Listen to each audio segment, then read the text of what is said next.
یہ سایہ اور اس کا 35واں باب جو 10 آیات پر مشتمل ہے۔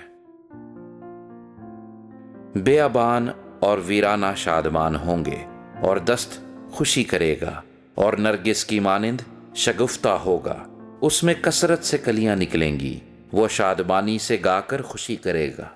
لبنان کی شوکت اور کرمل اور شارون کی زینت اسے دی جائے گی، وہ خداوند کا جلال اور ہمارے خدا کی حشمت دیکھیں گے۔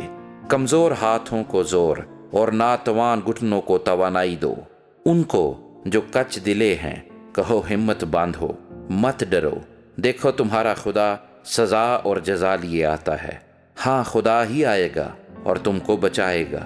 اس وقت اندھوں کی آنکھیں وا کی جائیں گی اور بہروں کے کان کھولے جائیں گے، تب لنگڑے ہرن کی مانند چوکڑیاں بھریں گے اور گونگے کی زبان گائے گی، کیونکہ بیابان میں پانی اور دشت میں ندیاں پھوٹ نکلیں گی، بلکہ سراب تالاب ہو جائے گا اور پیاسی زمین چشمہ بن جائے گی۔ گیدڑوں کی ماندوں میں جہاں وہ پڑے تھے نے اور نل کا ٹھکانہ ہوگا، اور وہاں ایک شاہراہ اور گزرگاہ ہوگی جو مقدس راہ کہلائے گی، جس سے کوئی ناپاک گزر نہ کرے گا، لیکن یہ مسافروں کے لیے ہوگی۔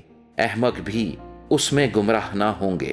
وہاں شیر ببر نہ ہوگا اور نہ کوئی درندہ اس پر چڑھے گا، نہ وہاں پایا جائے گا، لیکن جن کا فدیہ دیا گیا وہاں سیر کریں گے، اور جن کو خداوند نے مخلصی بخشی لوٹیں گے اور سیون میں گاتے ہوئے آئیں گے، اور ابدی سرور ان کے سروں پر ہوگا۔